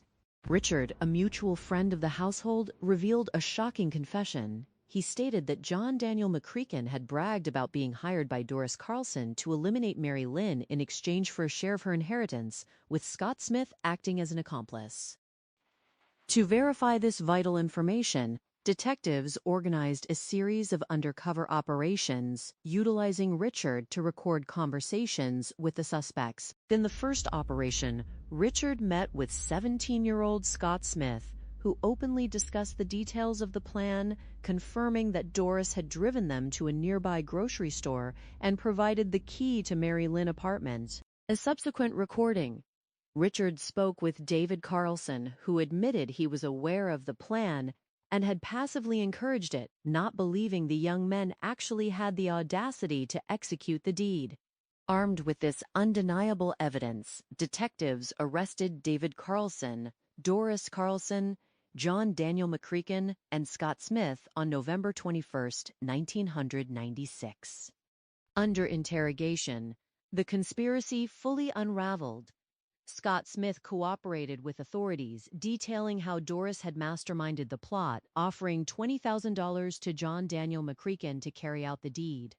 John Daniel McCreeken also confessed, describing how he entered the room and committed the physical assault. David Carlson admitted to his passive consent, revealing the profound influence Doris held over him. Doris, while admitting to driving the young men to the vicinity of the care home, attempted to portray herself as a victim of circumstance who had merely vented her frustrations. But investigators and prosecutors remained unconvinced of her innocence. The case took an even more tragic turn on April 21, 1997, when Mary Lynn Carlson succumbed to the complications of her injuries after a 6-month battle in the hospital. The charges against the 4 individuals were promptly upgraded to first-degree murder. To secure convictions against the key organizers, prosecutors offered a plea agreement to Scott Smith, who pled guilty to second-degree murder and was sentenced to 10 years in prison in exchange for his testimony. In 1998, John Daniel McCreeken was convicted of first-degree murder and sentenced to life imprisonment without the possibility of parole. David Carlson was convicted of conspiracy to commit first-degree murder and received a sentence of 25 years to life. Doris Carlson, identified as the primary instigator and mastermind of the conspiracy, was convicted and initially sentenced to the death penalty, which was later commuted to life imprisonment by the Arizona Supreme Court.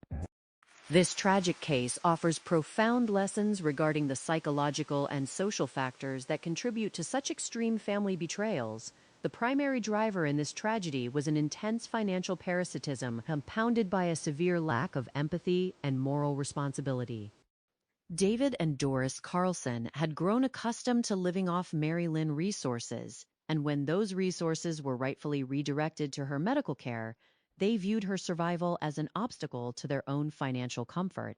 This distorted perception is a common thread in cases of elder abuse and financial exploitation, where perpetrators objectify their vulnerable relatives, viewing them as financial assets rather than human beings deserving of care and respect. The rapid escalation from financial mismanagement to a conspiracy to commit murder highlights the danger of cumulative desperation. The couple had accumulated $97,000 in debt through loans and unapproved expenditures, squandering the money rather than addressing their basic obligations. When faced with the imminent loss of their housing and utilities, their desperation clouded any remaining ethical boundaries. Doris Carlson, possessing professional training as a certified nursing assistant, represents a particularly chilling aspect of this case. Her background should have fostered a duty of care and protection toward the vulnerable, yet she utilized her knowledge and access to facilitate a brutal betrayal. This underscores the reality that professional credentials do not guarantee moral integrity, and monitoring systems must remain vigilant regardless of a caregiver past training.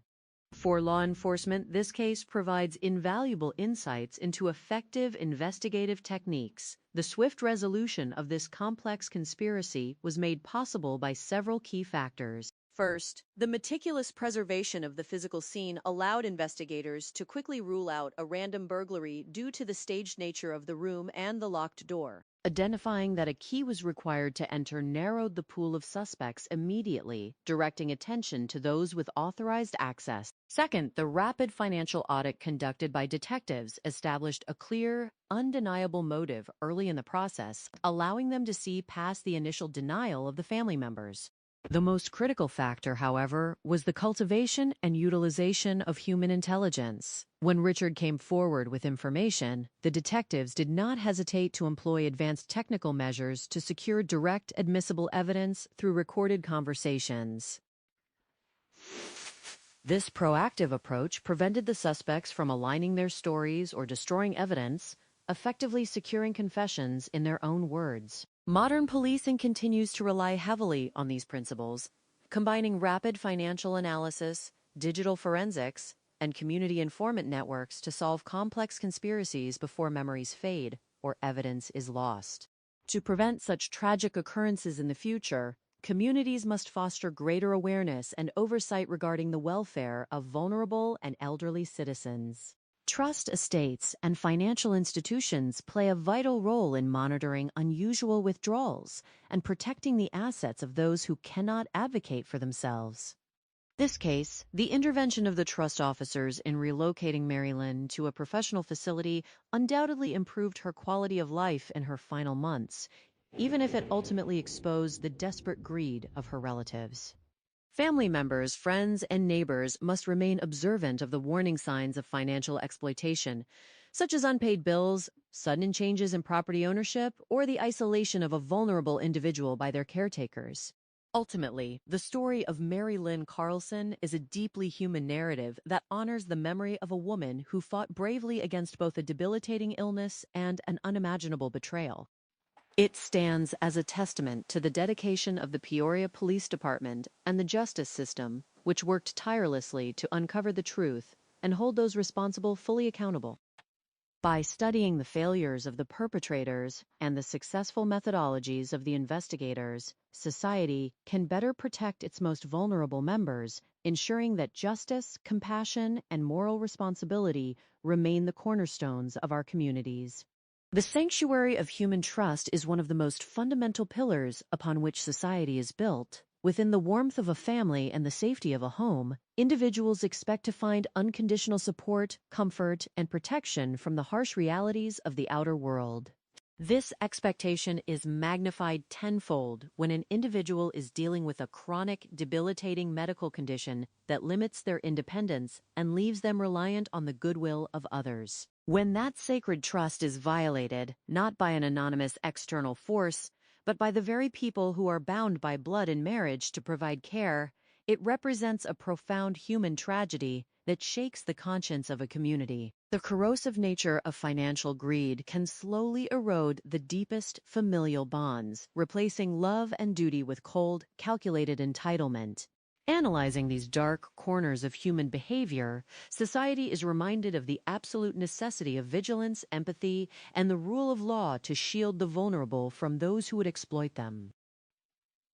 Justice and law enforcement stand as essential guardians of this social order, stepping into the void when familial protection fails. The journey to uncover the truth in cases of domestic betrayal requires immense patience, logical precision, and a deep understanding of criminal psychology. Often, individuals who decide to embark on a path of crime operate under the delusion that they have devised a clever plan that will shield them from consequences. Reality, their actions are almost always marked by glaring inconsistencies, logical loopholes, and a fundamental lack of sophistication that seasoned investigators can quickly dismantle. Through mild irony, we can observe how the grand designs of such perpetrators are frequently brought down by the most basic of errors, demonstrating that greed not only corrupts the moral compass, but also clouds the intellect.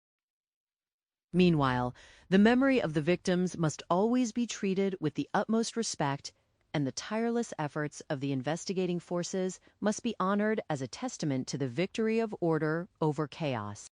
The life of Mary Lynn Carlson began far from the arid landscapes of Arizona, in the bustling city of Chicago, Illinois, where she was born in the year 1942. At a very young age, she was adopted into a loving home by Dave and Marie Sullivan. Father owned a successful clothing store for men, and her parents provided her with a stable, nurturing environment. Mary Lynn developed a vivacious, outgoing personality that stood in contrast to the quiet, reserved nature of her parents. She was a unique individual who loved her parents deeply, especially her father, and she was determined to carve out her own path in life. After completing her high school education, she spent some time working as a clerk, enjoying the independence of young adulthood, before meeting her husband and entering into marriage. The bright promise of her youth was soon shadowed by a devastating medical diagnosis. She grew older. Mary Lynn was diagnosed with multiple sclerosis, a progressive and unpredictable disease of the central nervous system that disrupts the flow of information within the body and between the brain and the body. This illness severely affected her muscles, her physical strength, and her balance, gradually taking away her ability to move freely and independently. The physical pain and the loss of her independence took a heavy toll on her mental health, causing her to experience deep periods of depression. The year 1970, Mary Lynn and her husband welcomed their only son, David, into the world. David became the center of her universe, and she loved him with all her heart. However, the relentless progression of her illness, combined with the struggles of managing chronic pain, contributed to a battle with alcohol abuse. This struggle ultimately strained her marriage, leading to a divorce when her son was 12 years old. Despite these hardships, Mary Lynn remained determined to rebuild her life and her relationship with her young son. She felt deep embarrassment over her past struggles and wished she could have altered the circumstances of his upbringing. By the late 1980s, her father had passed away, and her mother had relocated to the Phoenix suburb of Peoria, Arizona. The year 1988, at the age of 46, Mary Lynn decided to follow her mother to the desert Southwest, seeking a fresh start and a supportive environment. Her son, David, remained behind in the Chicago area, attempting to build a life of his own. David did not pursue higher education and drifted through various low-paying jobs, primarily in fast food establishments, appearing somewhat lost as he searched for his calling. The Chicago area, at the age of 22, David met a 30-year-old woman named Doris Hagenow. Doris was born in the year 1962 in the state of Indiana, where she was raised alongside her fraternal twin sister and another sibling. Who knew Doris in her youth described her as an adventurous and wild individual. She had married at a young age and had 3 children, but the marriage ended after 8 years in a highly contentious divorce characterized by frequent heated arguments. Ex-husband was awarded sole custody of the 3 children, and Doris spent the subsequent years moving from one apartment to another, working odd jobs at movie theaters and fast food restaurants. However, she had also obtained a certification as a nursing assistant, a professional qualification that would later play a significant role in her life. David and Doris began dating, and after 1 year, they were married. The newlyweds made the decision to relocate to Arizona to live with the mother of David, Mary Lynn, who was then 50 years old. By this time, the progression of multiple sclerosis had confined Mary Lynn to a wheelchair. Utilizing her trust fund and an annuity, Mary Lynn purchased a spacious and comfortable home in cash, which meant there was no mortgage on the property. Because Doris was a certified nursing assistant, the family believed that having the young couple move into the home was an ideal arrangement. Doris could utilize her professional training to provide the daily care and assistance that Mary Lynn desperately required, while the couple could enjoy a stable living situation. For the first 3 years, this arrangement appeared to function well on the surface. However, the physical care of an individual with advanced multiple sclerosis is highly demanding, as the disease causes severe tremors, a total loss of balance, and the decline of fine motor skills. Over time, the financial dynamics within the household began to shift in a troubling direction. Despite having a home that was completely paid for, David and Doris accumulated a massive amount of debt, taking out loans totaling $97,000. They used this money to finance lifestyle upgrades, including the installation of a swimming pool, rather than managing the household expenses responsibly. They also rented out the spare bedrooms of the large house to make extra income. But instead of using this money to help support Mary Lynn or pay the household bills, Doris kept the rental income for herself. By July of the year 1996, it became clear that the medical and physical needs of Mary Lynn had surpassed what David and Doris could or would provide. Arrangements were made for her to relocate to the Camelot Care Assisted Living Facility, located just a few miles away. This new environment, Mary Lynn began to thrive, making friends, participating in social activities, and enjoying her lunches in a supportive community. Meanwhile, David and Doris continued to reside in her spacious home, free from the daily responsibilities of her care. However, the relocation of Mary Lynn created a severe financial crisis for the couple. The substantial funds from her trust fund and annuities, which totaled approximately $370,000, were now being directed entirely toward paying the high costs of the professional assisted living facility. This left no surplus funds to support the lifestyle of David and Doris, who soon found themselves on the verge of losing the house, with utility companies threatening to disconnect their services. The morning of October 25, 1996, at 5 o'clock in the morning, a call was placed to the Peoria Police Department from the Camelot Care Assisted Living Facility. While the department was accustomed to receiving calls from care facilities for routine medical assistance, the operator quickly realized that this situation was highly unusual and deeply alarming. The facility reported that a resident had been severely assaulted and was suffering from multiple physical injuries. Police officers and medical personnel rushed to the scene, where a nurse directed them to the room of Mary Lynn Carlson. The nurse had entered the room during her morning rounds and made a horrifying discovery. Mary Lynn, then 53 years old, was in critical condition, having suffered 8 to 10 severe wounds to her chest inflicted with a sharp weapon. Despite the severity of her injuries, she was still conscious and clinging to life. Paramedics worked frantically to stabilize her and prepare her for emergency surgery. Mary Lynn managed to speak briefly to the nurse, stating that she had tried as hard as she could to fight off her attacker, but it had been too difficult due to her physical limitations. The ambulance rushed Mary Lynn to the hospital. Detectives arrived to secure the crime scene and begin their investigation. The location of the attack was highly unusual, as residential care facilities generally experience constant foot traffic, with nursing staff making regular rounds throughout the night. The victim was entirely helpless, bound to her bed and wheelchair, making her an incredibly unlikely target for a random act of violence.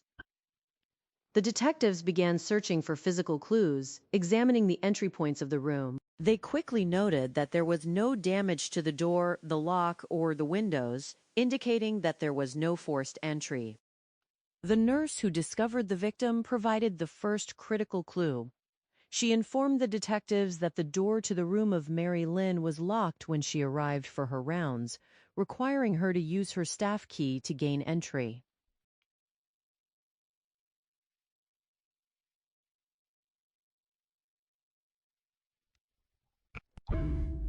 This meant that the perpetrator had locked the door upon leaving, a detail that strongly suggested the attacker possessed a key to the room. The administration of the facility confirmed that only 3 keys existed that could open that specific door.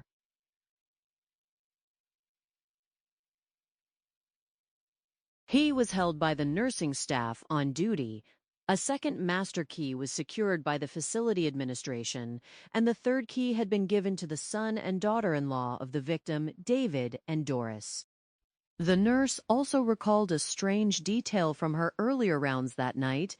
She had observed an unfamiliar individual walking through the hallways wearing a white medical coat, similar to a physician's jacket. While this might seem normal in a hospital, it was highly unusual for an unknown person to be wearing professional medical attire in an assisted living facility during the late-night hours.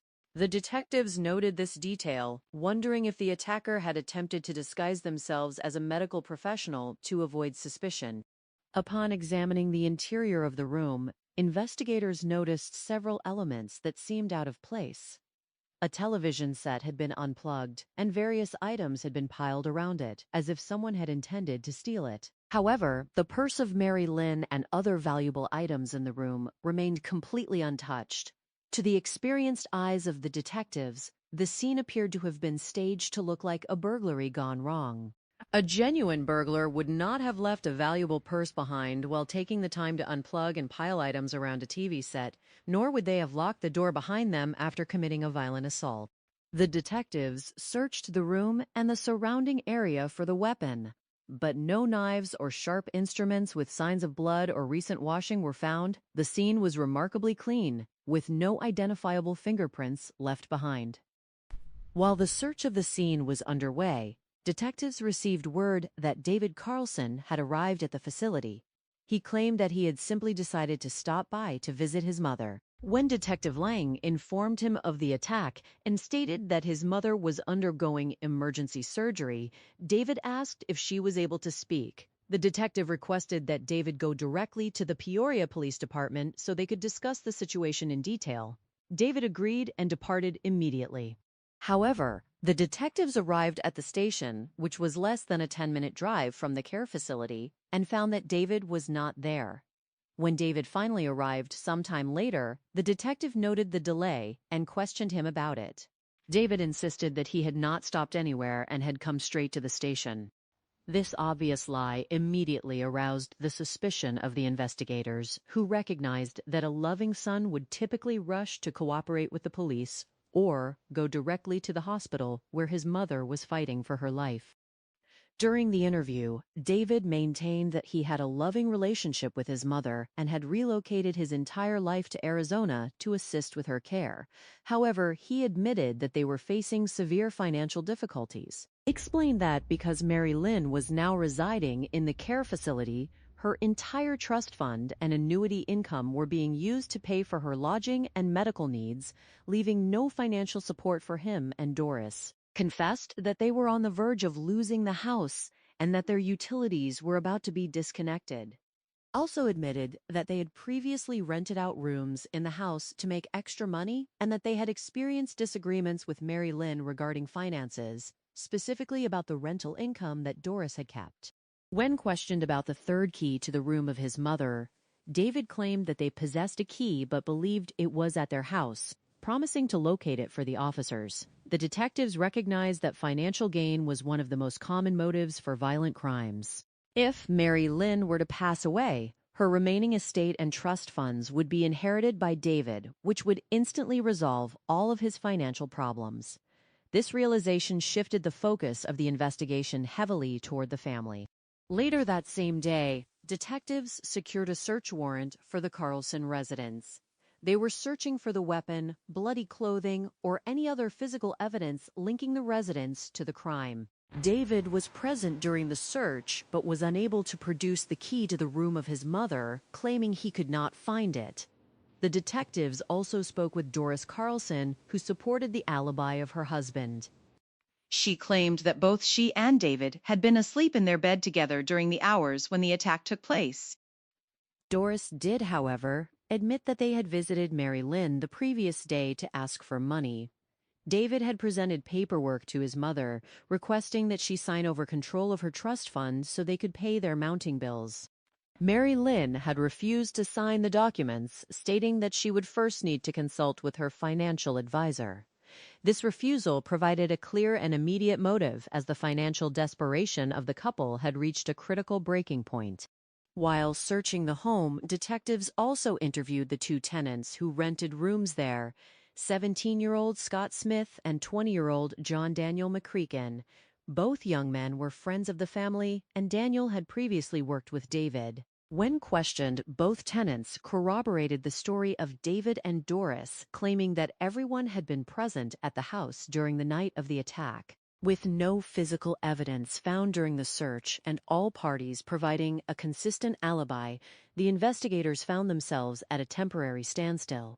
The breakthrough in the case came 3 days later, on October 28th, when a young man named Richard contacted the Peoria Police Department. Richard was an acquaintance of David, Daniel, and Scott, and had spent time hanging out at the Carlson home. Informed detectives that a couple of nights prior, he had been speaking with 20-year-old John Daniel McCreakin.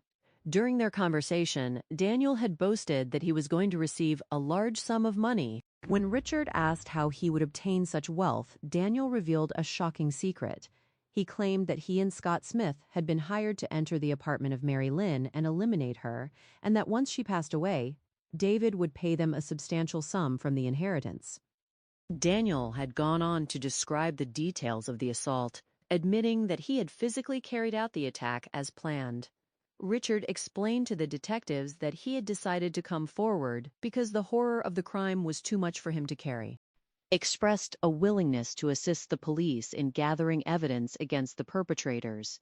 The detectives recognized that this was a critical opportunity and decided to initiate an undercover sting operation. Because 17-year-old Scott Smith was the youngest of the group, investigators believed he might be the most vulnerable and likely to confess. They equipped the vehicle of Richard with hidden recording devices and instructed him to meet with Scott during a break from his job. Richard drove to the workplace of Scott, who agreed to join him in the vehicle for a brief chat. During the recorded conversation, Richard asked Scott about the events of that night. Scott, believing he was speaking in confidence to a friend, openly admitted to his participation in the crime. He explained that they had successfully completed the task and were waiting to receive their payment. Crucially, Scott did not implicate David as the primary planner. Instead, he revealed that Doris Carlson was the driving force behind the conspiracy. Stated that Doris had provided them with the key to the room, driven them to a grocery store parking lot located 5 blocks from the care facility, and waited in the vehicle while they carried out the task. Armed with this damning recording, the detectives continued their undercover operations. On November 20th, Richard met with John Daniel McCreakin while equipped with hidden microphones. While Daniel was less forthcoming than Scott, he made a vital admission, mentioning that they had discarded the key to the room of Mary Lynn in a remote area near the White Tank Mountains. Final phase of the undercover operation targeted David Carlson. Richard contacted David while recording the conversation, mentioning that he had spoken with Daniel and Scott about what had occurred. David was cautious, but he made a highly revealing statement, admitted that the young men had informed him of their plan before they set out, and that he had told them to go ahead and do it, though he confessed that he did not believe they actually possessed the courage to execute the plan. On November 21st, nearly 1 month after the attack, detectives made their move.